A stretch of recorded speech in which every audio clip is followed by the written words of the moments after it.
When Lecrae was a small child, his father abandoned him and his mother. I wrestled with a sense of self-worth and am I even valuable? Because my dad decided, drugs would be better than hanging out with his own son or staying with me. He found a sense of belonging in the hip-hop culture on the streets. My uncles were young and wrapped up in the streets and, gangs and drugs and just promiscuous, and I idolized it. It was I wanted to be the gang member my uncle was. I wanted every tattoo he had. I saw my first gun and all these different things, and I was like, man, this must be what it means to be a man. And I'm just sitting on their laps, soaking all this stuff in, like, wow, and so I was like, a child of rap and hip-hop, just seeing this world come up around me. In his teens, Lecrae realized something was still missing. I knew my ways were unfulfilling. I chased power, I chased pleasure, I chased possessions, I chased just something satisfying, and I knew I kept getting let down. I knew it was insanity, and I was never going to find fulfillment, but I didn't know what else to look for. He kept a Bible in his car as a good luck charm. One night, police caught him trespassing and in possession of drugs.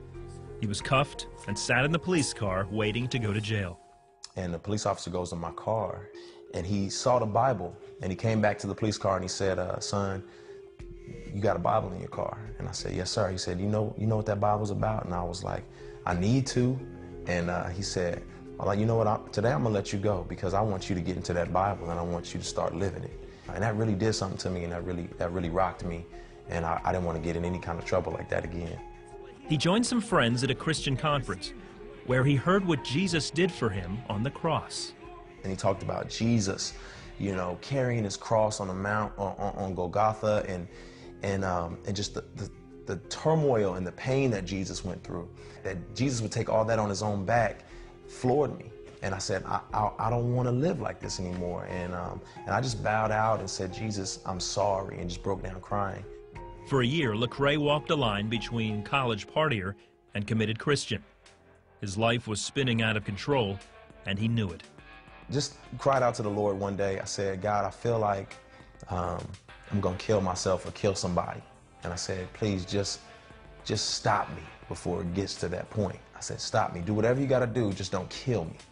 He was finally stopped in a massive car accident that left him evaluating his double life. I came out without a scratch. My car had flipped over. It was dented in, damaged up, and here I am without a scratch on me. And I said, okay, God, I need to change. Later that night, he gave his life completely over to God.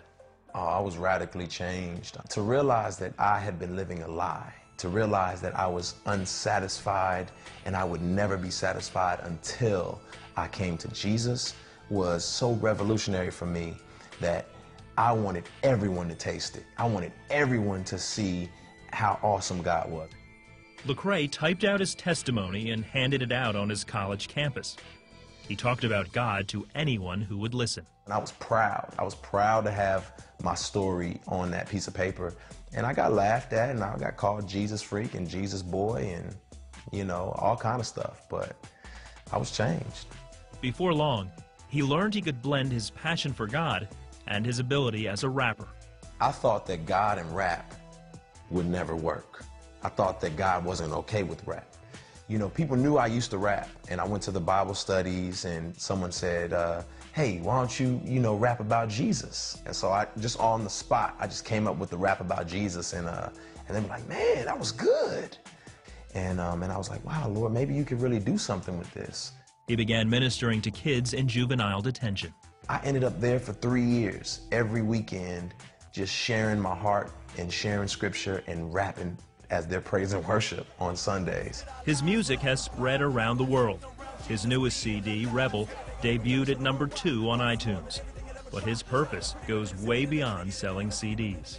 I want to use my art form to encourage the movement in the church to say, hey, let's engage the city. Let's rebuild the city. And so that's really where my heart is to rebuild cities, is to see the city come to Jesus. And if you don't know him, you're missing out on purpose, meaning, and life in general. And so I'm passionate about seeing people spend eternity with him. He's awesome. The love of a father that he missed as a child he now finds in his relationship with God. He's just loved on me when I felt like I didn't deserve love, when I felt like I was unlovable.